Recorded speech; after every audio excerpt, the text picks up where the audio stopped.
17वां Bharat Japan वार्षिक शिखर सम्मेलन अब से थोड़ी देर बाद नई दिल्ली में होगा शुरू। जापान के प्रधानमंत्री फुमियो किशिदा 2 दिवसीय यात्रा पर पहुंचे भारत। कुछ ही देर में होगी प्रधानमंत्री नरेंद्र मोदी के साथ द्विपक्षीय वार्ता।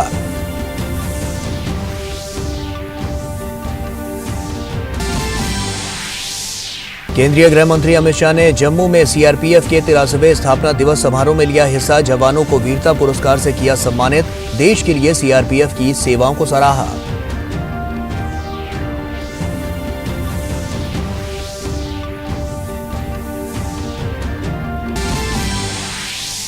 रूस की राजधानी कीव सहित यूक्रेन के कई शहरों में तेज होते हमलों के बीच राष्ट्रपति ज़ेलेंस्की ने रूस से तत्काल युद्ध रोककर शांति वार्ता की अपील।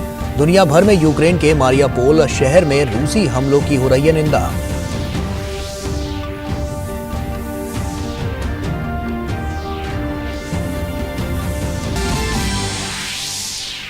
गहराया पाकिस्तान की इमरान खान सरकार पर छाया संकट। लगभग 2 दर्जन सांसदों की बगावत के बाद विश्वास मत हासिल करना हुआ मुश्किल।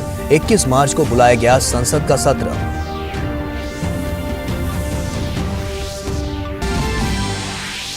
चीन में कोरोना ने फिर दुनिया को डराया। जनवरी 2021 के बाद से कोरोना संक्रमण से मौत के आंकड़ों में पहली बार हुई बढ़ोतरी।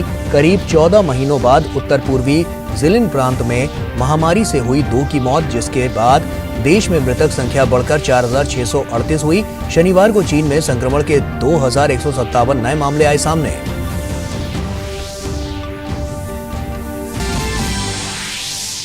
और खेल की खबरों में थाईलैंड के फुकेत में चल रही एशियन तीरंदाजी प्रतियोगिता में भारत का शानदार प्रदर्शन। अब तक जीते 3 स्वर्ण पदक और ऑल इंग्लैंड बैडमिंटन में भारत के लक्ष्य और ऑल इंडियन बैडमिंटन में सेमीफाइनल मुकाबला आज।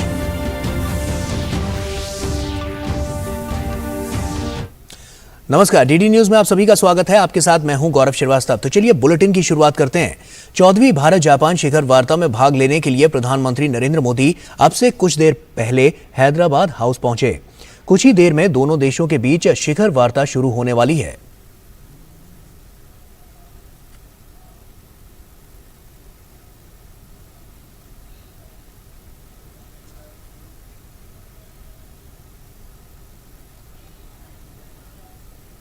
और वहीं इससे पहले प्रधानमंत्री नरेंद्र मोदी के निमंत्रण पर जापान के प्रधानमंत्री फुमियो किशिदा भारत जापान वार्षिक शिखर वार्ता के लिए अब से थोड़ी देर पहले नई दिल्ली पहुंचे। दोनों देशों के बीच पिछली वार्षिक शिखर वार्ता अक्टूबर 2018 में टोक्यो में हुई थी।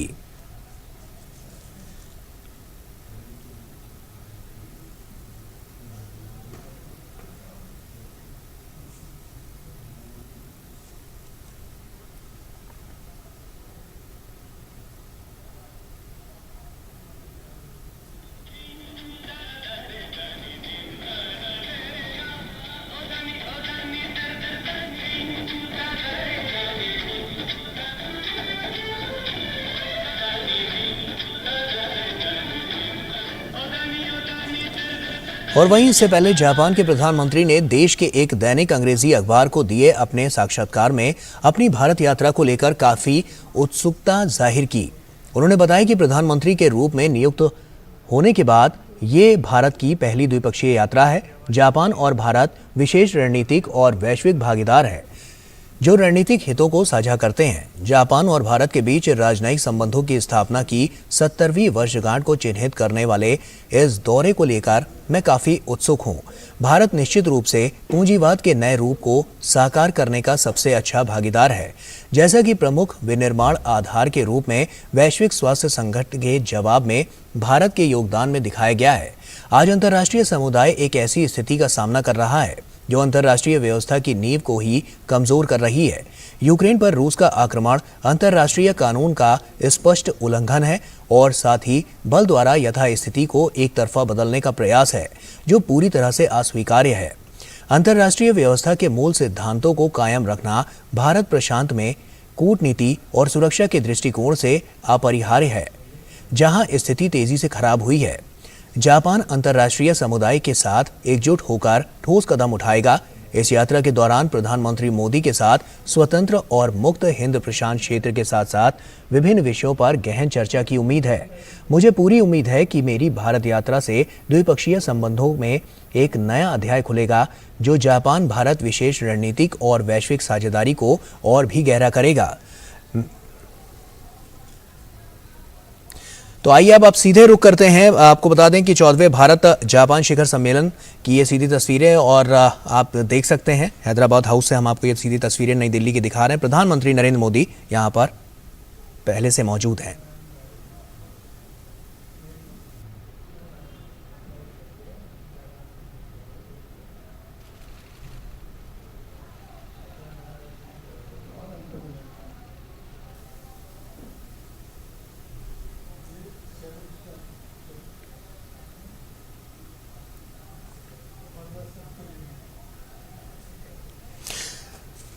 सुधाकर हमारे सहयोगी हमारे साथ जुड़े हुए हैं। सुधाकर, जैसा कि हम देख रहे हैं कि अब प्रधानमंत्री नरेंद्र मोदी अगुवाई करते हुए क्या हलचल नजर आ रही है साफ तौर पर, क्योंकि हम तस्वीरों में भी देख सकते हैं कितना महत्वपूर्ण ये बैठक होने वाली है।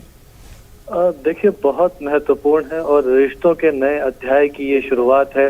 गौरव, जैसा कि जापान के पीएम ने अपनी इस यात्रा के शुरुआत में कहा था, और जाहिर तौर पर देखिए आप किस तरह से पीएम मोदी ने जब हाथ जोड़कर उनका अभिवादन किया, उनको प्रणाम किया, तो बदले में जापान के पीएम ने भी उनको प्रणाम किया। तो ये जो केमिस्ट्री, एक नई केमिस्ट्री, नया रसायन, ये दोनों शीर्ष नेताओं के बीच, और निश्चित तौर पर बीते 6-7 वर्ष अगर कहें तो भारत जापान संबंधों के लिहाज से एक नई रफ्तार न सिर्फ मिला है दोनों देशों के रिश्तों को, बल्कि एक नई ऊंचाई पर भी पहुंचे हैं। लेकिन अब इस वक्त जब भारत जापान रिश्तों के 70 वर्ष जो राजनयिक संबंधों के पूरे हो रहे हैं, तो अब आगे का क्या रोड मैप होना चाहिए, जो पोटेंशियल है भारत जापान रिश्तों का, उस क्षमता को कैसे आगे बढ़ाना है और कैसे अब जो नए क्षेत्रों में इसका विस्तार करना है, उन तमाम चीजों की न सिर्फ ये दोनों शीर्ष नेता आज मुझे लगता है समीक्षा करने वाले हैं। क्योंकि अब देखिए, जापान के प्रधानमंत्री का ये किशिदो ने जब से सत्ता संभाली है, उसके बाद उनका ये पहला विदेश दौरा है, और पहला तो विदेश दौरा उन्होंने भारत को चुना। ये दिखाता है कि उनके मन में क्या अहमियत है भारत के लिए। और निश्चित तौर पर पीएम मोदी जो बात लगातार कहते रहे हैं कि भारत जापान न सिर्फ दोस्त हैं, बल्कि एक तरह से स्वाभाविक सहयोगी हैं, और इन स्वाभाविक सहयोग को एक तरह से आगे बढ़ाने के लिए प्रतिबद्ध है। तो मुझे लगता है कि वो प्रतिबद्धता आज फिर एक बार दिखने वाली है, जब वो जो भी डायमेंशंस हो सकते हैं रिश्तों के, चाहे आपसी संबंधों की बात हो, व्यापार की बात हो, पीपल टू पीपल कॉन्टैक्ट की बात हो, जो ग्लोबल इश्यूज है, हिंद प्रशांत क्षेत्र की बात हो, क्वाड की बात हो, तमाम मुद्दों पर ये नेता, चाहे हम जानते हैं कि रूस यूक्रेन का जो संकट दुनिया में है, तो तमाम मुद्दों पर मुझे जरूर लगता है कि ये नेता संवाद करने वाले। लेकिन जाहिर तौर पर भारत जापान संबंधों के लिए एक बहुत अच्छा दिन, एक ऐतिहासिक दिन आप कह सकते हैं। बिल्कुल सुधाकर, साफ तौर पर क्योंकि हम अगर जापान की बात करें, टेक्नोलॉजी के मामले में जापान का कोई सानी नहीं है। ऐसे में टेक्नोलॉजी के लिहाज से भारत और जापान की जो मित्रता है इतने वर्षों की, वो साफ तौर पर नजर भी आई है। ऐसे में अब क्योंकि अगर हम फुमियो किशिदा की बात करें, क्योंकि वो प्रधानमंत्री बनने के बाद वो पहली बार यहाँ पर जब पहुंच रहे हैं, तो ऐसे में साफ तौर पर एक बात तो क्लियर हो जाती है, क्योंकि अगर हम विकास की दृष्टि से देखें, हम डेवलपमेंट की दृष्टि से देखें, और साथ ही साथ अगर हम इसको टेक्नोलॉजी की दृष्टि से देखें, तो भारत का भविष्य आने वाले समय के लिए तमाम बड़ी जो भारत के सामने चुनौतियां आने वाली थी, उनसे अब पार पाएगा इस शिखर सम्मेलन के बाद। देखिए, निश्चित तौर पर, और इस यात्रा की शुरुआत से पहले जापान के एक बड़े एक्सपर्ट जो भारत जापान संबंधों को जानते हैं, उनका ये कहना था कि भारत आने वाले समय में न सिर्फ एक तरह से एशिया को लीड करेगा, बल्कि पूरी दुनिया को एक रास्ता दिखाने वाला है। और ये कोविड के समय में भारत ने दिखाया किस तरह से वो ग्लोबल सप्लाई चेन को मजबूत कर सकता है, एक रेजिलियंसी दिखा सकता है, ह्यूमन वेलफेयर के लिए भारत कैसे काम कर सकता है, वो कोविड के समय दिखाया। और जाहिर तौर पर जापान के पीएम किशिदो से पहले विदेश मंत्री के तौर पर भी काफी करीब से भारत के साथ, भारत के विदेश मंत्रियों के साथ काम कर चुके हैं, तो वो भारत के साथ जापान के संबंधों की अहमियत को जानते हैं। इस लिहाज से आप समझ सकते हैं कि एक ऐसे नेता जो इन रिश्तों की अहमियत को जानते हैं, और पीएम मोदी और शिंजो आबे ने जो एक रफ्तार दी थी, उस रफ्तार को बनाने में उस वक्त उन्होंने एक भूमिका भी निभाई रही होगी। उस रफ्तार को वो और कैसे आगे बढ़ा सकते हैं, कैसे तेज कर सकते हैं, इस बात को जानते हैं। जाहिर तौर पर पीएम मोदी का भी वही एक कमिटमेंट है और ये एक मौका होगा दोनों नेता, क्योंकि इन पर्सन मिल रहे हैं। शिखर सम्मेलन हम जानते हैं कि एक अरसे बाद कोविड की वजह से नहीं हो पाया था, एक अरसे बाद शिखर सम्मेलन हो रहा है, तो उस लिहाज से कोशिश ये भी होगी कि एक दूसरे के पक्ष को समझा जाए और एक बड़ा रोड मैप तय किया जाए आने वाले समय को लेकर। गौरव, बिल्कुल सुधाकर, अगर हम बात करें द्विपक्षीय कारोबार की, जो कि बेहद ही महत्वपूर्ण हो जाता है, ऐसे में द्विपक्षीय कारोबार को लेकर क्या लगता है जो नई रणनीतियां बनेगी उससे कितना फायदा भारत को होगा?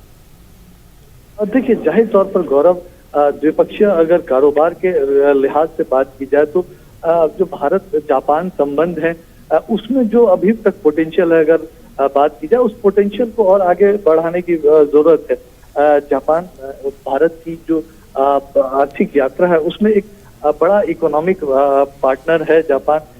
जापान के इन्वेस्टमेंट की बात की जाए तो साल 2019-20 में जो टोटल बायलैटरल ट्रेड भारत और जापान के बीच हुआ था वो करीब $17 बिलियन का जापान और भारत के बीच बायलैटरल ट्रेड हुआ था। लेकिन इसका पोटेंशियल बहुत ज्यादा है, जिसमें करीब $12.4 बिलियन जापान की तरफ से इंडिया को एक्सपोर्ट किया गया था, जबकि $7.5 बिलियन करीब भारत ने एक्सपोर्ट किया था। और भारत के एक्सपोर्ट्स की बात की जाए तो petroleum products, chemical elements, compounds, non metallic minerals, मछलियाँ, फिश प्रिपरेशन की बात की जाए, एक्सेसरीज, आयरन और स्टील प्रोडक्ट, इस तरह के प्रोडक्ट्स हैं, मशीनरी है, इलेक्ट्रिक मशीनरी है। तो ये लेकिन निश्चित तौर पर एक नई क्षमता है भारत में, जिस तरह से एक मैन्युफैक्चरिंग के हब के तौर पर दुनिया के सामने भारत पेश हुआ है। हर चीज, एक चाहे हेल्थ प्रोडक्ट्स की बात हो, डिजिटल प्रोडक्ट्स की बात हो, अगर दुनिया किसी की तरफ देख रही है, भारत की तरफ देख रही है। उस लिहाज से आप कह सकते हैं कि जो निवेश के अपार और नई संभावनाएं भारत में बनी है, तो जापान के नागरिक उसका फायदा जरूर उठाना चाहेंगे। और ऐसे एक मित्र देश में जो हम 70 वर्षों में हमने देखा कि जापान की साथ रिश्तों को किस तरह से भारत ने अहमियत दी है, बीते 6-7 वर्षों में हमने इसको परवान चढ़ते हुए देखा। तो निश्चित तौर पर जो इकोनॉमिक रिलेशंस है उसका पोटेंशियल और बढ़े, उसका और भी ज्यादा विस्तार हो, इसकी जरूर कोशिश होगी। और हमने देखा बीते समय में 2-3 वर्ष पहले जब स्टार्टअप में निवेश को लेकर बात हो रही थी, जब एक मंच इसके लिए क्रिएट किया गया था, पीएम आबे और पीएम मोदी ने क्रिएट किया था, उसके बाद हमने देखा कि 100 से भी ज्यादा भारतीय स्टार्टअप कंपनियों में जापान की कंपनियों ने निवेश किया। तो इस तरह के जो नए अवसर हैं, आर्टिफिशियल इंटेलिजेंस हो, इंटरनेट ऑफ थिंग्स हो, जो नए क्षेत्र हैं, जी सुधाकर, जो भारत की में जो बड़ी संभावना है, मुझे लगता है साफ तौर पर ये बात नजर भी आ रही है, क्योंकि हम जानते हैं कि जो द्विपक्षीय वार्ता है और ये बहुत ही महत्वपूर्ण होने वाली है और इस शिखर सम्मेलन से कुछ बड़ी बातें निकलकर सामने आएंगी, जो भी हम आपसे आगे भी साझा करते रहेंगे। और सुधाकर, बहुत बहुत शुक्रिया तमाम जानकारी हम से साझा करने के लिए। तो ऐसे में बड़ी पहल यहाँ पर देखने को मिल रही है। आगे बढ़ते हैं और बात करते हैं अमित शाह की, क्योंकि केंद्रीय गृह मंत्री अमित शाह आज जम्मू में केंद्रीय रिजर्व पुलिस बल के 83वें स्थापना दिवस कार्यक्रम में शामिल हुए। वहां उन्होंने परेड की सलामी ली। इस अवसर पर केंद्रीय मंत्री जितेंद्र सिंह और जम्मू कश्मीर के उपराज्यपाल मनोज सिन्हा भी मौजूद थे।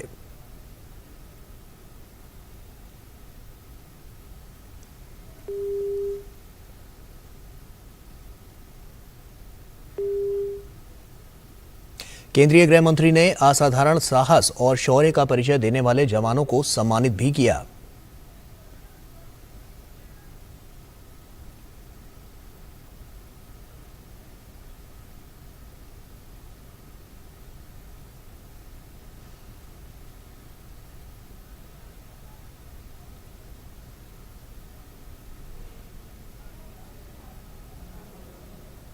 केंद्रीय गृह मंत्री अमित शाह ने कहा कि कश्मीर में पाकिस्तान प्रेरित आतंकवाद का मुकाबला करने में सीआरपीएफ ने सराहनीय भूमिका निभाई है।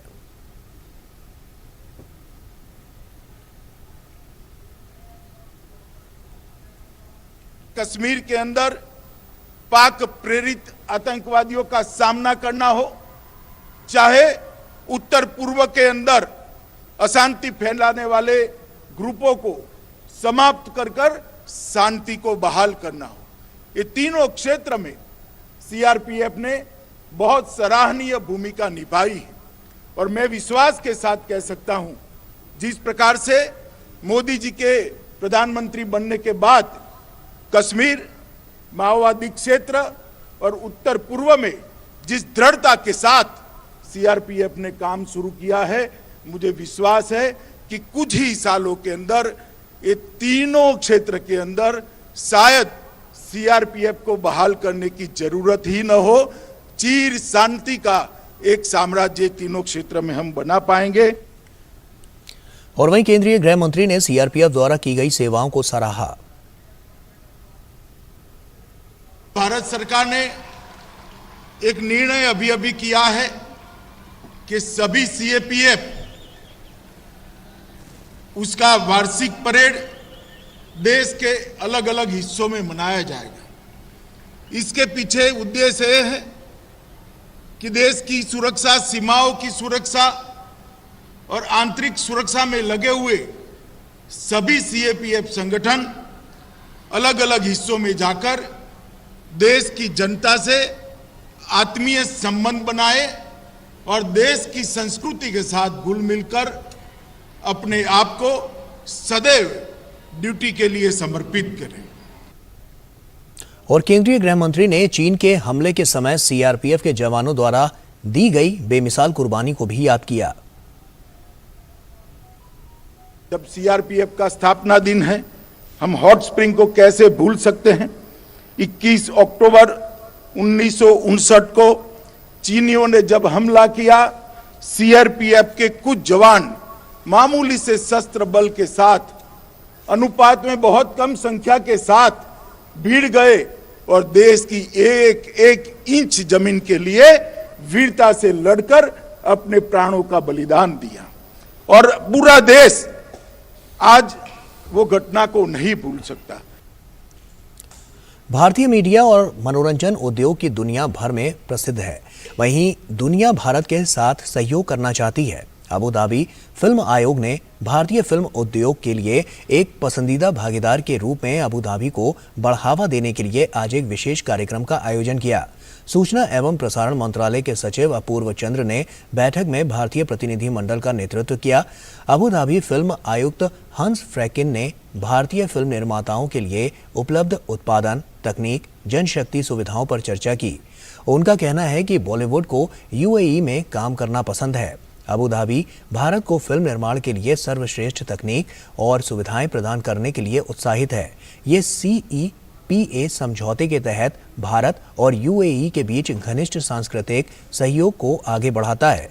मीडिया मनोरंजन क्षेत्र में भारत संयुक्त अरब अमीरात के बीच जनशक्ति के आदान प्रदान की जबरदस्त संभावना है। Animation in post-production is a key component to developing a filmed entertainment production sector, an animation visual effects hub. And so yes, we do have government partners to, I shouldn't say this too loud, to help on a subsidy level to start attracting the talent we want to develop and work and exploit in Abu Dhabi. The super sad and unfortunate circumstance in Russia and Ukraine right now. But the fact is, and Eastern Europe even is being affected, but the fact is, there's an enormous amount of talent, especially in animation. सूचना और प्रसारण मंत्रालय के सचिव अपूर्व चंद्रा ने Abu Dhabi film आयोग और भारत और संयुक्त अरब अमीरात के फिल्म निर्माताओं के साथ बातचीत करते हुए देश में फिल्मों और मीडिया को बढ़ावा देने के लिए यूएई सरकार द्वारा उठाए गए सक्रिय कदमों की सराहना की।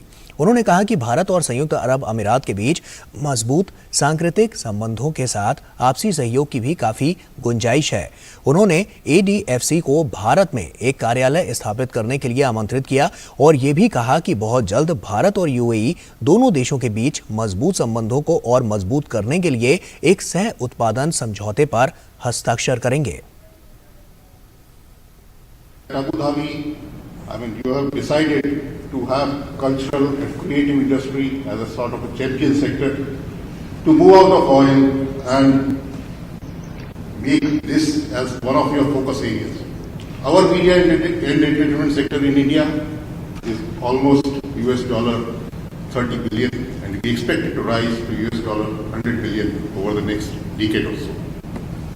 Within that, the film sector contributes about rupees 20,000 crore, that is $3 billion or so, and again it is rising by almost 10% a year. We produce more than 3,700 films every year. It is the largest industry in our country, largest industry in the world in terms of films. And we produce films in almost 14-15 languages. और कर्नाटक के तुमकुर में आज हुए एक सड़क हादसे में 8 लोगों की मौत हो गई। हादसा पावागढ़ के पास बस पलटने से हुआ। इसमें 20 से अधिक लोग गंभीर रूप से घायल हो गए। बस में 60 लोग सवार थे। हादसे के बाद घायल लोगों को तुरंत पास के सरकारी अस्पताल में भर्ती कराया गया।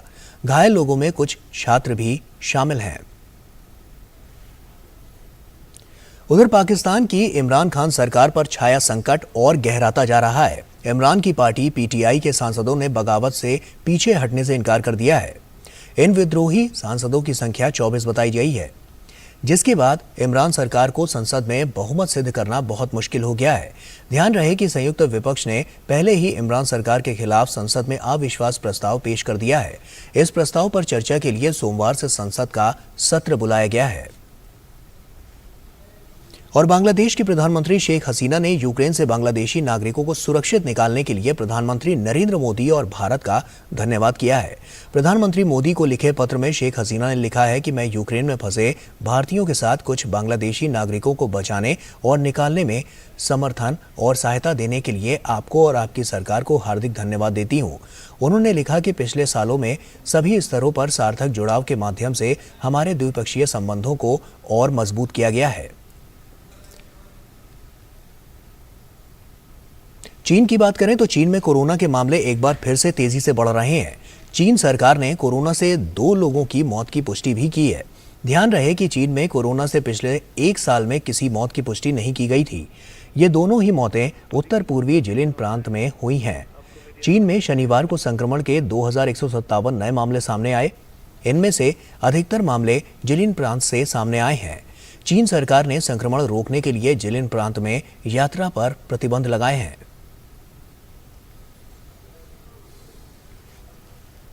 और ऑपरेशन गंगा के बल पर लगभग 23,000 से अधिक भारतीय नागरिकों के साथ साथ कई देशों के विदेशी नागरिकों को भी यूक्रेन से सफलतापूर्वक सुरक्षित निकाला गया।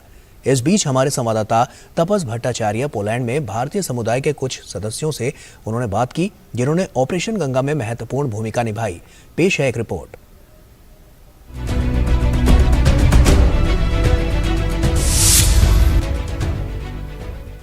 जब से यूक्रेन में क्राइसिस शुरू हुआ है, भारतीय लोगों ने अहम एक रोल अदा किया है। इस पूरे क्राइसिस में खाना दिया है लोगों को, लोगों के लिए रहने की जगह बनाई है और बहुत सारी ऐसी चीज़ें की है जो सच में काबिल तारीफ है। हमारे साथ इस वक्त मौजूद है लोग इंडियन डायस्पोरा के पोलैंड में और हम उनसे जानेंगे उनका क्या काम रहा, उनका क्या रोल रहा। खाना की बहुत दिक्कत हो रही थी खासतौर से उन जगहों पे, तो आप लोग यहाँ से खाना भी लेके जाते थे? हाँ, खाना भी लेके जाते थे, जो भी स्टाफ वहाँ लेके जाते थे, जो थोड़ा बहुत वहाँ पे भी था, थोड़ा बहुत उनको शॉपिंग करवाना था, तो बस अरेंजमेंट थोड़ा करना, जैसे जैसे उनको तकलीफें थी वो हिसाब से अरेंजमेंट करके उनको, तो हमारा काम था उनको सेफली इंडिया पहुँचाना। सब देश के प्रति कितना बड़ा वो है कि एक बार आवाज़ आई चले गए। वो तो देखो, हम नहीं तो और कौन हेल्प करेगा?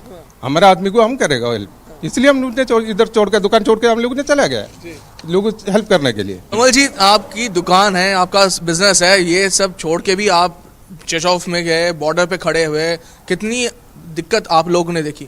मैं तकलीफ हमने तो नहीं देखी, हमसे तो जो काम हुआ हमने किया। तकलीफ तो उन्होंने देखी जो बेचारे वहाँ से यूक्रेन से आए थे लोग, उनको भी हम लोग गए, जो उनको हमारा सपोर्ट चाहिए था हमने अपने आप से पूरा सपोर्ट दिया उनको। और हमारा इधर पोलैंड में गुरुदा कम्युनिटी, हिंदू मंदिर, श्री श्री रविशंकर जी आश्रम में, उधर हमने उनको स्टूडेंट को रखा था और एम्बेसी ने भी बहुत अच्छा अरेंजमेंट किया था। जैसा भी हमसे हुआ हमने बहुत अच्छा किया। आप भी बिजनेसमैन हैं यहाँ पे? जी। आपका क्या रोल? आप बच्चों के लिए फूड और जो भी उनको ज़रूरी चीज़ें थी उनका टेक केयर करना है, सब करना है, वो सब किया। वहाँ से अब तक आप लोग लग रहा है कि अब तो जाके बहुत इजी हो गया क्योंकि बच्चे चले गए हैं, लेकिन अभी भी यूक्रेनियन आ रहे हैं, आप लोग अभी भी लगे हुए हैं उनके लिए भी? जैसे जैसे किसी का कॉल आता है कि इसको हेल्प चाहिए या किसी और को हेल्प चाहिए, अगर वो इंडियन है या यूक्रेनियन है, इंडियन कम्युनिटी और इंडियंस तो आपको पता है सबकी हेल्प करते हैं यहाँ पे, तो वही सब हम कर रहे हैं। आपका गुरुद्वारा वॉर्सो में तो उन्होंने हजारों की संख्या में लोगों की मदद की है। आप मुझे बताइए कि कितना अहम रहा जब ऐसे क्राइसिस आया, तब आप लोगों ने किस तरीके से अपने लोगों को इकट्ठा किया हेल्प के लिए? हमें ऐसा इतना नहीं लगा कि मुश्किल आएगी। वैसे स्टार्ट में हमारे पास जब 2-3 बसें भर के गुरुद्वारे में आई तो लगा जैसे भी कैसे हम इसको मैनेज कर पाएंगे, लेकिन गुरु की कृपा से बड़े मज़े से हमने मैनेज किया और सभी खुश हुए। अभी हमारे पास उधर यूक्रेनी के कुछ लोग हैं और इंडियन कम्युनिटी अभी भी कुछ लोग गुरुद्वारा वो लोग कब तक रहेंगे? कुछ आप लोगों ने उनके लिए कुछ सोचा है? वो क्या वापस जाना चाहते हैं या अभी यहाँ पे ही रह के आगे जाना? बिल्कुल उनके हिसाब से वो अगर आगे जाना चाहते हैं उस हिसाब से उनको हम अपनी एडवाइस देते हैं। जो पीछे जाना चाहते हैं, किसी को मतलब टिकट की ज़रूरत है, वो भी गुरुद्वारा की तरफ से हम मैनेज कर रहे हैं। मनोज जी, आप भी बिजनेस कम्युनिटी के यहाँ पे बहुत बड़े हिस्से रहे हैं, आप लोग का बहुत बड़ा रोल रहा है। आप अपना बताइए एक्सपीरियंस क्या रहा आपका? मेरे फ्रेंड अमित का फ़ोन आया मुझे एक दिन सुबह को कि उसको ज़रूरत है वहाँ पे यशुफ में, क्योंकि बहुत सारे बच्चे आ रहे हैं यूक्रेन से। तो मैं और मेरा फ्रेंड अवदेश दोनों निकले गाड़ी में और पहुँचे और वहाँ पे जो भी हेल्प हो सकी हमने की। उस दिन वेडनेसडे था, उस दिन रात को कम से कम रात के 5 बजे तक बच्चे आ ही रहे थे बस उसमें, और उस दिन 900 बच्चों को हमने उस होटल में ठहराया है।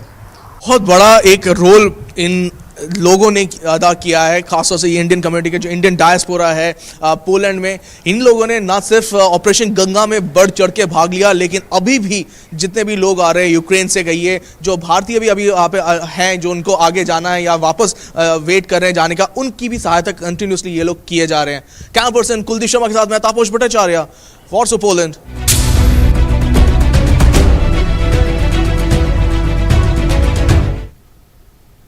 और 14वीं भारत जापान शिखर वार्ता अब से कुछ देर पहले नई दिल्ली के हैदराबाद में हाउस में शुरू हुई और 2 दिवसीय भारत दौरे पर पहुंचे जापान के प्रधानमंत्री फुमियो किशिदा प्रधानमंत्री नरेंद्र मोदी से बात कर रहे हैं।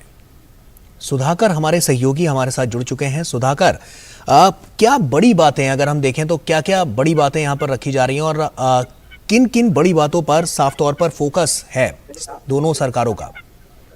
देखिए गौरव, सबसे बड़ी बात पहली बार एक तरह से इन पर्सन दोनों प्रधानमंत्रियों की मुलाकात हो रही है। तो जाहिर तौर पर हम पहले भी लगातार बात कर रहे थे कि पीएम मोदी का जिस तरह से तमाम देशों के वर्ल्ड लीडर्स के साथ कनेक्ट रहता है, केमिस्ट्री रहता है, तो मुझे लगता है कि दोनों ही नेताओं की कोशिश होगी कि इसी तरह की एक केमिस्ट्री इन दोनों शीर्ष नेताओं के बीच बने। और इस केमिस्ट्री का बहुत ज्यादा फायदा जो बायलैटरल रिलेशनशिप है, बातचीत है, उस पर पड़ता है। और ये जो 1-to-1 की एक बातचीत होती है, वो एक दूसरे को समझने का मौका देती है और किस नजरिए से वो देख रहे हैं कि इस रिश्तों को आगे बढ़ाने की किस तरह से गुंजाइश है, कौन से नए द्वार इन रिश्तों के खोले जा सकते हैं। तो उस लिहाज से कह सकते हैं कि बेहद ही अहम बातचीत जापान के पीएम के साथ उनका एक बड़ा प्रतिनिधिमंडल भी आया हुआ है।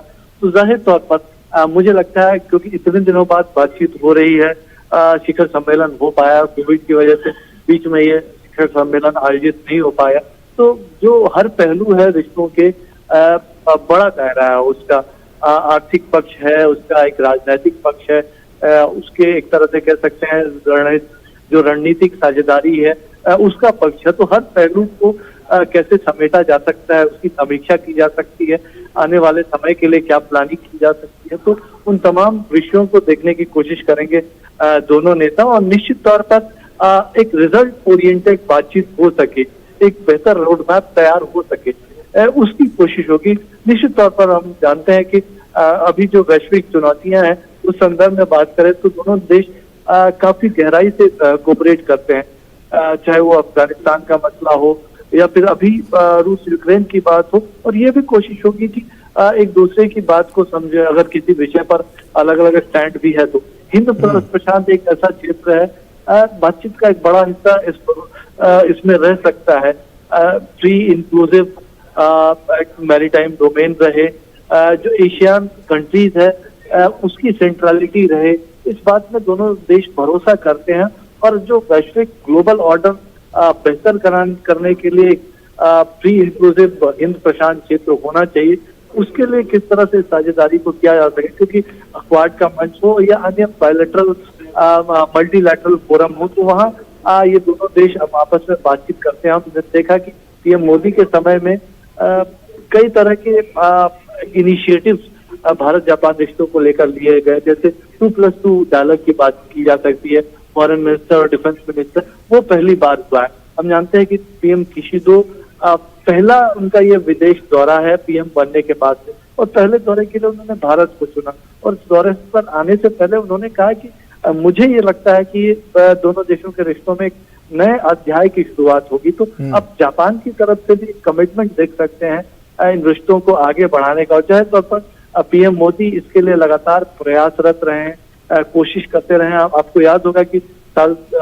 2019 में भी जब उनकी जापान यात्रा हुई थी G20 की मीटिंग के लिए, तो उस दौरान भी अलग से उनकी बातचीत जापान के पीएम के साथ हुई थी, और निश्चित तौर पर एक लगातार कोविड के दौरान भी कम्युनिकेशन जापान की लीडरशिप के साथ उनका बना रहा, और क्वाड के मंच पे भी हमने देखा कि जाहिर तौर पर भारत की जो नई संभावनाएं हैं, जो आत्मनिर्भर भारत की रचना हो रही है, सशक्त, मजबूत और नए भारत का जो निर्माण चल रहा है, उसमें जापान के लिए बहुत बड़ी और असीम संभावना है। तो उन संभावनाओं को लेकर भी मुझे लगता है कि काफी हद तक बातचीत हो सकती है। तो उस लिहाज से कह सकते हैं कि एक बहुत महत्वपूर्ण बातचीत, और ये दोनों लीडर गाइड करने की उसको जापान भारत संबंधों को एक इस नए अध्याय में नए स्वर्णिम अक्षर भी रहे, तो उस लिहाज से भी कोशिश करने की कोशिश करें।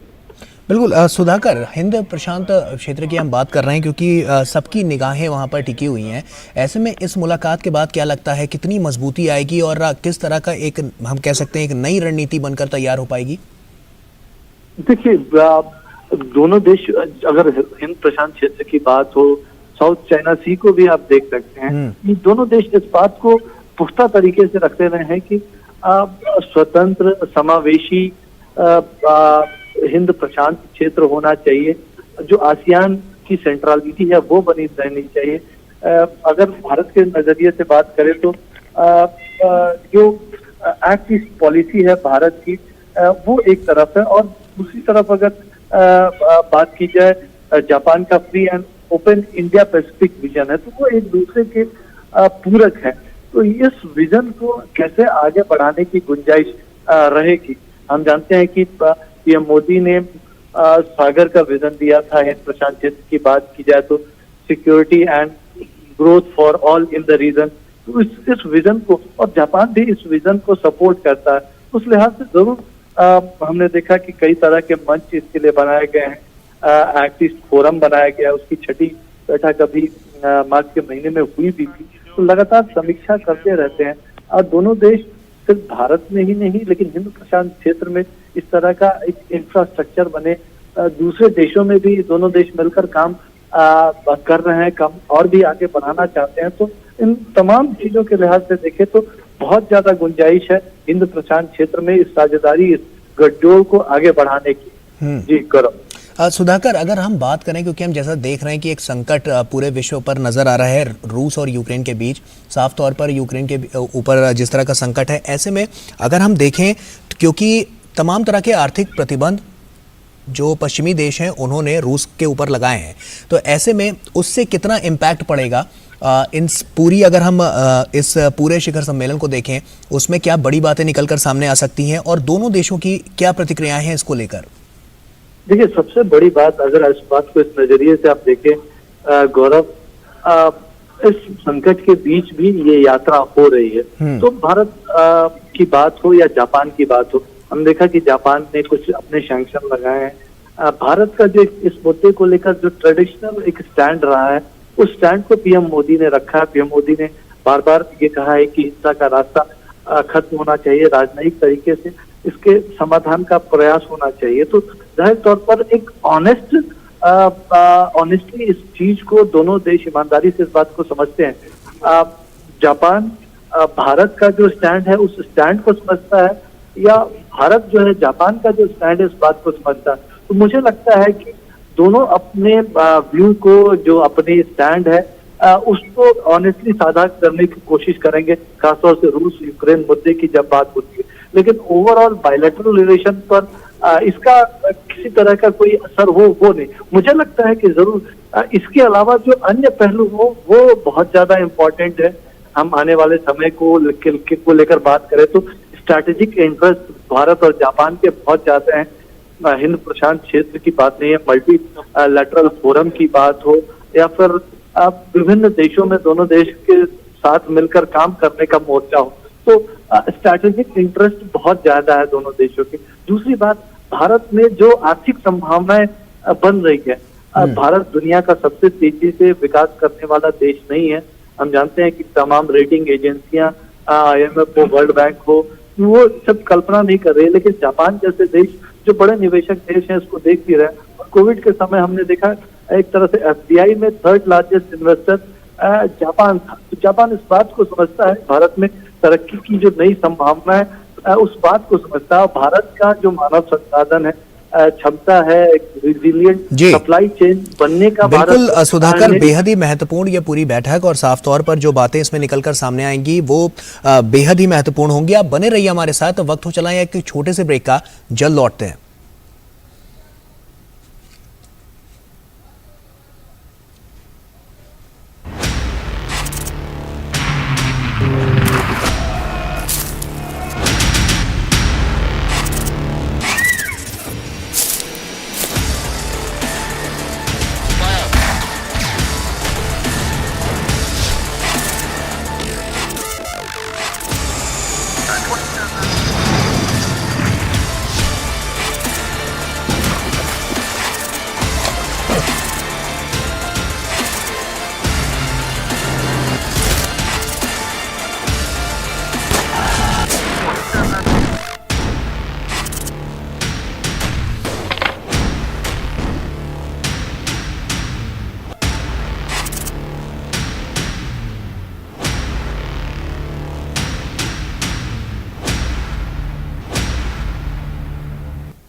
दिन भर की हर अहम खबर को समेटे डीडी न्यूज का prime time show news night, जहां होती है देश दुनिया से लेकर खेल और बिजनेस की सुर्खियां। हर बड़ी कवरेज पर ग्राउंड जीरो पर तैनात हमारे संवाददाताओं की आंखों देखी। खासतौर पर पीएम मोदी की मुलाकात, बड़ी खबर पे हम करेंगे चर्चा। बड़ी खबरों पर विशेषज्ञों के साथ विस्तृत चर्चा, सटीक खबर, भरोसेमंद खबर और पैनी नजर।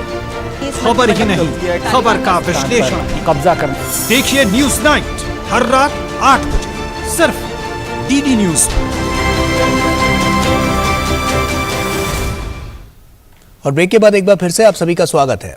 आगे बढ़ते हैं। पाकिस्तान की इमरान खान सरकार पर छाया संकट गहराता जा रहा है। इमरान की पार्टी PTI के सांसदों ने बगावत से पीछे हटने से इनकार कर दिया है। इन विद्रोही सांसदों की संख्या 24 बताई जा रही है, जिसके बाद इमरान सरकार को संसद में बहुमत सिद्ध करना बहुत मुश्किल हो गया है। ध्यान रहे कि संयुक्त विपक्ष ने पहले ही इमरान सरकार के खिलाफ संसद में अविश्वास प्रस्ताव पेश कर दिया है। इस प्रस्ताव पर चर्चा के लिए सोमवार से संसद का सत्र बुलाया गया है।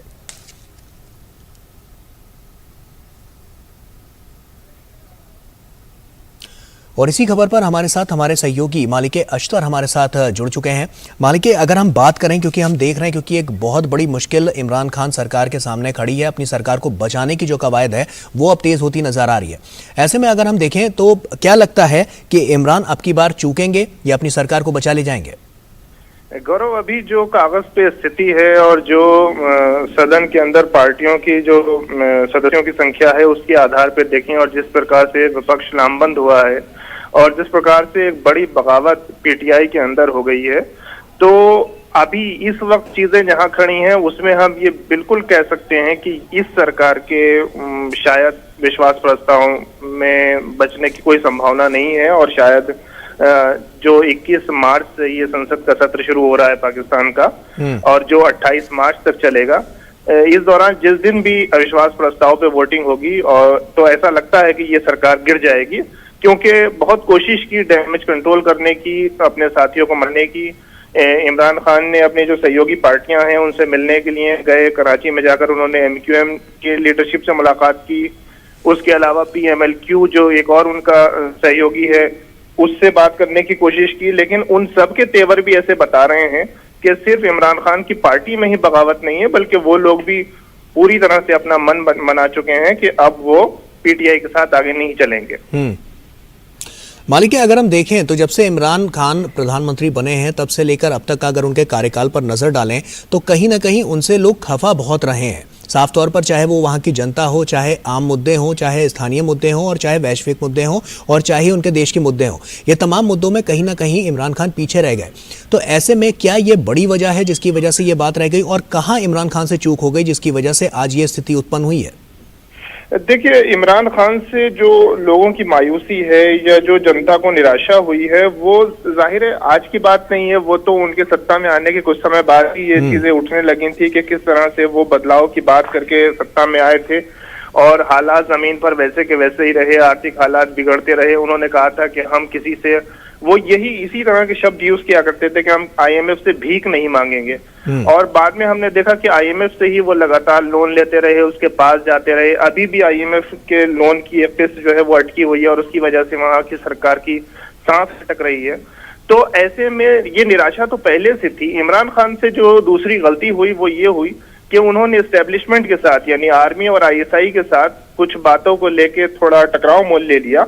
और पीछे इस तमाम निराशा के बावजूद चूंकि एस्टेब्लिशमेंट का हाथ उनके सर पर था, तो वो जब भी विपक्ष एक साथ मिलकर उन्हें संसद में घेरने की कोशिश भी की, उनके खिलाफ कोई प्रस्ताव भी लाया, तो कामयाब नहीं हो सका। लेकिन जब एस्टेब्लिशमेंट के साथ उनकी थोड़ी ठन गई तो अब वो उनके सर पर से एस्टेब्लिशमेंट का हाथ हट गया है और इसलिए विपक्ष को एक मौका मिल गया है कि वो बिना किसी दबाव के एस्टेब्लिशमेंट के संसद के अंदर अपने जो उनकी संख्या है उसके आधार पे इस सरकार को एक गंभीर चुनौती दे रहा है। और इस वक्त जो हालात जहां खड़े हैं, हालांकि राजनीति में कुछ कहना बड़ा मुश्किल होता है, लेकिन अभी हालात जहां खड़े हैं वहां पे विपक्ष ने इमरान खान को लगभग सत्ता से बाहर करने की तरफ धकेल दिया है।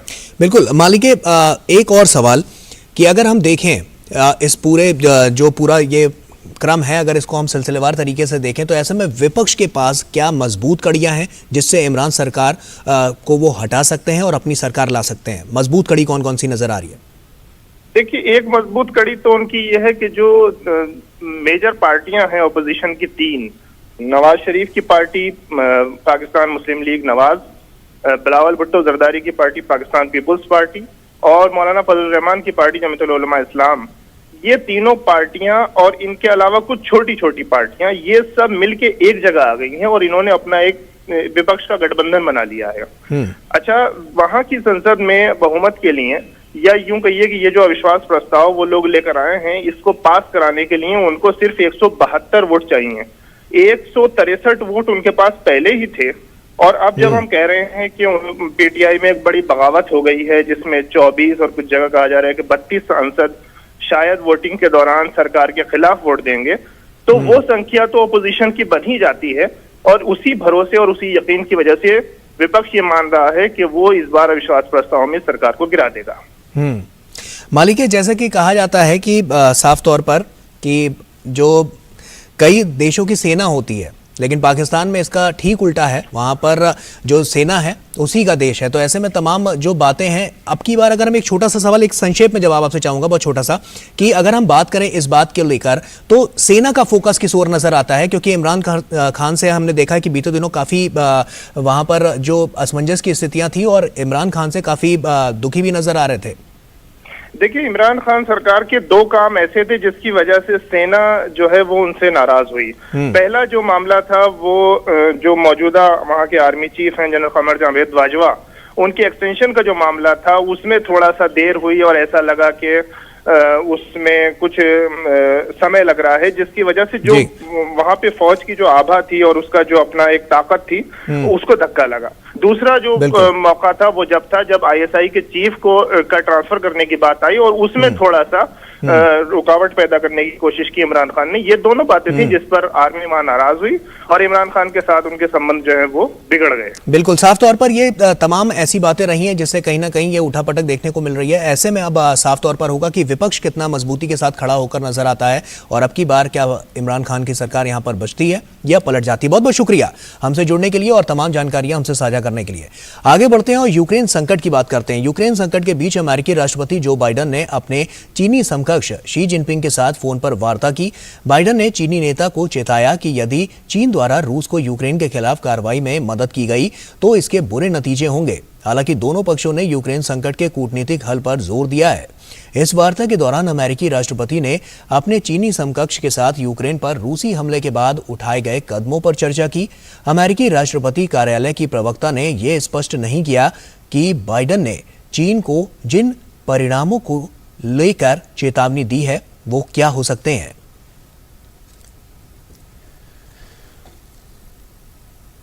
और यूक्रेन के युद्ध प्रभावित शहरों में आम नागरिकों को सुरक्षित वहां से निकालने का प्रयास लगातार जारी है।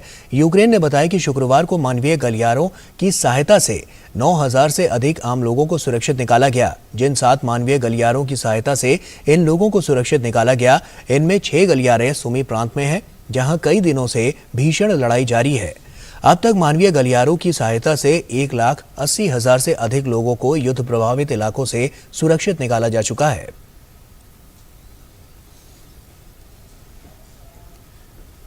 और रूस ने यूक्रेन पर आरोप लगाया कि वो शांति वार्ता से अपने कदम वापस खींच रहा है। रूस के राष्ट्रपति कार्यालय क्रेमलिन के प्रवक्ता ने कहा कि वार्ता में शामिल रूसी वार्ताकार यूक्रेन की तुलना में अधिक तेजी से काम करने को तैयार हैं। क्रेमलिन के प्रवक्ता ने अमेरिकी राष्ट्रपति बाइडेन की रूसी राष्ट्रपति के खिलाफ टिप्पणी की भी आलोचना की। ध्यान रहे कि बाइडेन ने पुतिन को युद्ध अपराधी कहा था। उधर फ्रांस के राष्ट्रपति इमैनुअल मैक्रों ने रूसी राष्ट्रपति व्लादिमीर पुतिन के साथ एक फोन कॉल के दौरान यूक्रेन के शहर मारियोपोल के भविष्य पर अत्यधिक चिंता व्यक्त की। मैक्रों के कार्यालय ने कहा कि उन्होंने निवासियों की सुरक्षा सुनिश्चित करने के लिए ठोस और सत्यापन योग्य उपायों के साथ शहर की घेराबंदी और मानवीय पहुंच को हटाने का आग्रह किया। फ्रांसीसी राष्ट्रपति ने फिर से यूक्रेन में संघर्ष विराम का तत्काल सम्मान करने की मांग की। मैक्रों द्वारा व्यक्त की गई चिंताओं पर प्रतिक्रिया व्यक्त करते हुए रूसी राष्ट्रपति ने कहा कि विशेष सैन्य अभियान में भाग लेने वाले रूसी सशस्त्र बल नागरिकों के जीवन को संरक्षित करने के लिए हर संभव प्रयास कर रहे हैं। और अमेरिका का एक सैन्य विमान उत्तरी नॉर्वे में दुर्घटनाग्रस्त हो गया। विमान में 4 लोग सवार थे और ये प्रशिक्षण संबंधी उड़ान पर था। जिस इलाके में घटना हुई वहां मौसम काफी खराब था। अभी विमान पर सवार लोगों की स्थिति के बारे में कोई जानकारी नहीं मिली है। दुर्घटना के फौरन बाद राहत और बचाव के लिए नॉर्वे की सेना के हेलीकॉप्टर वहां पर भेजे गए हैं।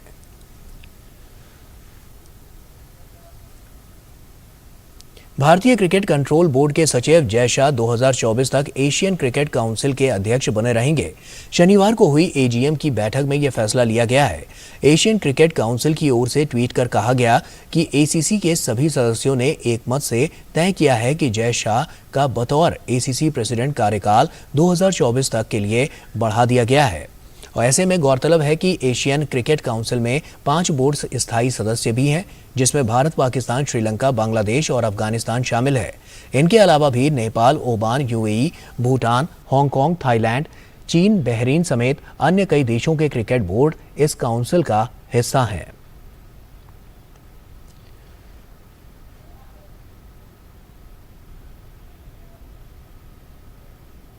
एशियन क्रिकेट काउंसिल ने शनिवार को एशिया कप 2022 की तारीख का ऐलान कर दिया। आगामी एशिया कप 27 अगस्त से 11 सितंबर के बीच श्रीलंका में खेला जाएगा। ये टूर्नामेंट T20 फॉर्मेट में खेला जाएगा। इसके क्वालिफायर मुकाबले 20 अगस्त 2022 से शुरू होंगे। एसीसी ने हालांकि अभी तक शेड्यूल का ऐलान नहीं किया है। 2016 के बाद पहली बार यह टूर्नामेंट T20 फॉर्मेट में खेला जाएगा। 2018 में आखिरी बार एशिया कप का आयोजन हुआ था। उस दौरान 50 ओवर का खेला गया ये टूर्नामेंट भारत ने जीता था। एशिया कप टूर्नामेंट का आयोजन हर 2 साल में होता है, लेकिन 2020 के संस्करण को एशियाई क्रिकेट परिषद ने कोविड-19 के कारण रद्द कर दिया था। इस वजह से समिति ने टूर्नामेंट को इस साल आयोजित करने का फैसला किया। 7 बार एशिया कप का खिताब जीत चुकी टीम इंडिया की नजरें 8वें खिताब के साथ जीत की हैट्रिक लगाने पर होंगी। भारत 2016 और 2018 में लगातार 2 खिताब जीत चुका है। और न्यूजीलैंड में चल रहे आईसीसी महिला विश्व कप में ऑस्ट्रेलिया ने भारत को 6 विकेट से हरा दिया। भारत ने टॉस हारकर पहले बल्लेबाजी करते हुए ऑस्ट्रेलियाई टीम के सामने 278 रनों का लक्ष्य रखा था। भारत की ओर से कप्तान मिताली राज, यास्तिका भाटिया और हरमनप्रीत कौर ने अर्धशतकीय पारी खेली। जवाब में ऑस्ट्रेलिया की सलामी जोड़ी ने एक सधी हुई शुरुआत की और पहले विकेट के लिए 121 रन की साझेदारी की। सलामी बल्लेबाज एलिसी हेली ने 72 रन जबकि रेचल हॉइन्स ने 43 रन बनाए। इसके बाद ऑस्ट्रेलिया की कप्तान मेग लेनिंग ने कप्तानी पारी खेलते हुए टीम को जीत की दहलीज तक पहुंचाया। हालांकि लेनिंग अपने शतक से चूक गई, वे 97 रन बनाकर आउट हुई। अंतिम ओवर तक चले इस मैच को ऑस्ट्रेलिया ने 6 विकेट से अपने नाम किया। भारत की स्टार गेंदबाज झूलन गोस्वामी को ये 201 दिवसीय उनका ये मैच था। भारत को बचे अपने 2 लीग मैच में बांग्लादेश और दक्षिण अफ्रीका से भिड़ना है। अगले दौर में प्रवेश के लिए भारत के लिए ये दोनों मैच में जीतना बेहद जरूरी होगा। और भारत के स्टार युवा शटलर लक्ष्य सेन आज all England open badminton tournament में अपना सेमीफाइनल मुकाबला खेलने उतरेंगे। सेमीफाइनल में लक्ष्य का सामना मलेशिया के खिलाड़ी ली जी जिया से होगा। गौरतलब है कि क्वार्टर फाइनल में चीनी खिलाड़ी लू गुआंग जू द्वारा वॉक ओवर दिए जाने के बाद लक्ष्य सेन ने प्रतियोगिता के सेमीफाइनल में अपना स्थान पक्का किया था।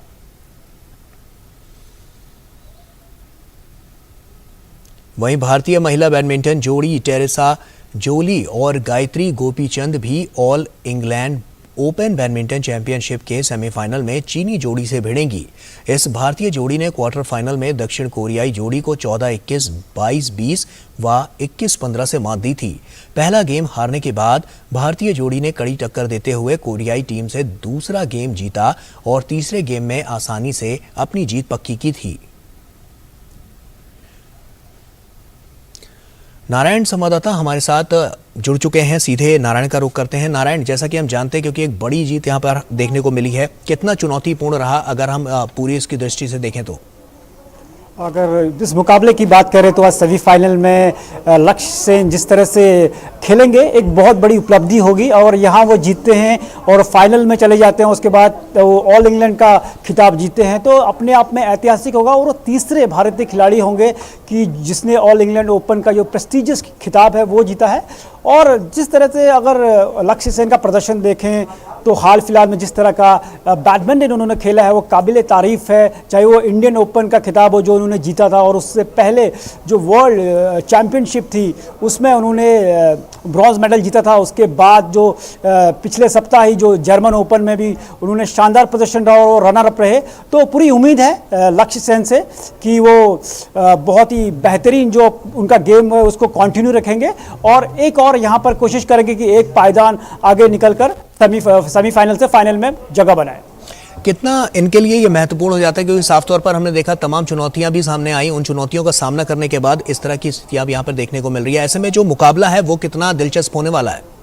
जी बिल्कुल, बहुत ही दिलचस्प मुकाबला होने वाला है क्योंकि जिस तरह से लक्ष्य सेन के अगर हाल फिलहाल में देखें जिस तरह का बैडमिंटन उन्होंने खेला है, भले ही क्वार्टर फाइनल में उनको बाय मिला क्योंकि जो उनके अपोनेंट थे उनको पीठ में इंजरी होने के कारण उनको बाय मिला, सेमीफाइनल में उन्होंने स्थान बना लिया और कहीं ना कहीं एक पॉजिटिव पॉइंट भी हो सकता है लक्ष्य सेन के लिए क्योंकि बहुत ही जो फिजिकल फिटनेस है बहुत हाई लेवल की चाहिए होती है। बैडमिंटन जो गेम है तो स्टेमिना आपका बहुत अव्वल दर्जे का चाहिए होता है, तो वही एक रेस्ट मिल गया, शायद वो उसको कैपिटलाइज करेंगे और कोशिश करेंगे कि फिर से अपने आप को रिकलेक्ट करके जो सेमीफाइनल मैच है वहाँ एक बेहतरीन बैडमिंटन का प्रदर्शन करें और जो हाल फिलहाल में उन्होंने जो प्रदर्शन किया था बैडमिंटन के कोर्ट में और जिस तरह से उन्होंने बड़ी प्रतियोगिताओं में मेडल जीते तो उसी की पुनरावृत्ति वहाँ पर करने की कोशिश करेंगे।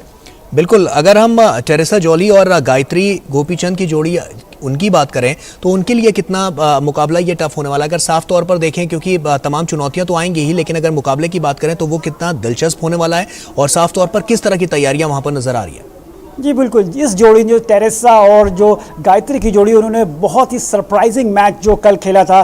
जिस तरह से उन्होंने जो कोरियन जोड़ी थी उनको जो वर्ल्ड चैंपियनशिप में सिल्वर मेडलिस्ट थे उनको हराया। क्योंकि अगर इनकी रैंकिंग की बात करें टेरेसा और गायत्री की, तो उनकी 56 विश्व में 56 नंबर पे आते हैं। और एक बड़े जो बड़े प्लेयर हैं और जिनकी रैंकिंग काफ़ी ऊंची है, उनको हराना और ये अपने आप में काफ़ी एक प्रेरणादायक है जो नए खिलाड़ी हैं कि। और अगर आप अपने पोटेंशियल पे खेलते हैं, अगर आपको कॉन्फिडेंस रहता है अपने गेम पे, जिस तरह की उन्होंने वापसी की थी क्वार्टर फाइनल मैच में, पहला गेम हारे थे और दूसरे गेम में 2 मैच पॉइंट बचाए और उसके बाद वो गेम जीता। और तीसरे गेम में और एक तरफा मुकाबले में जिस तरह से तीसरे गेम में उन्होंने दिखाया, जिस तरह से अपने कोरियन जोड़ी को हराया, तो वो एक अपने आप में उनका एक गेम कहें तो सही समय पर अपने गेम का स्तर बढ़ाया।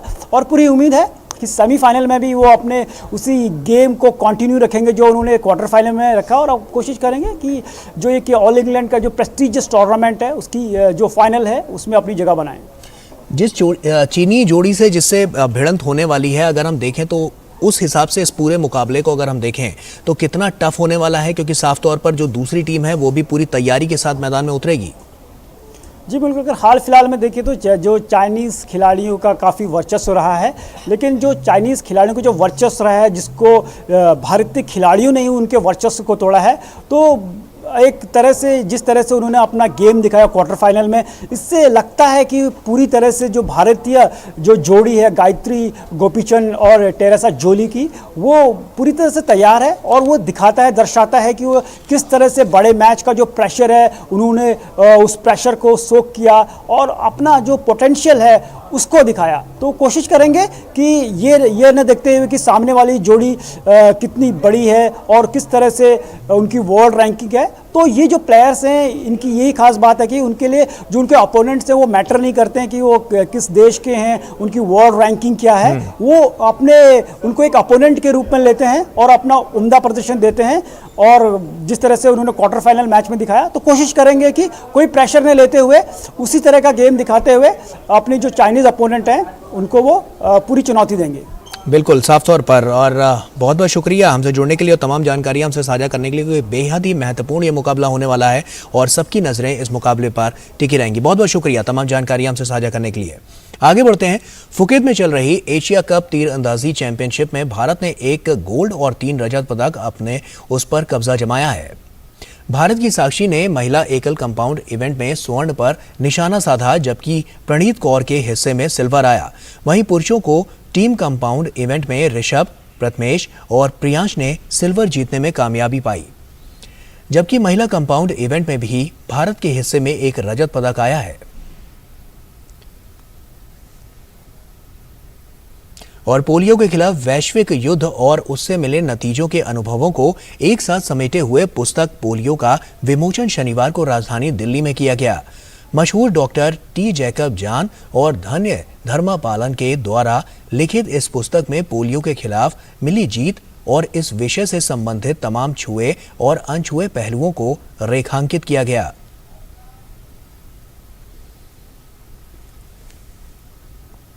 It can be eradicated, and the book says how to.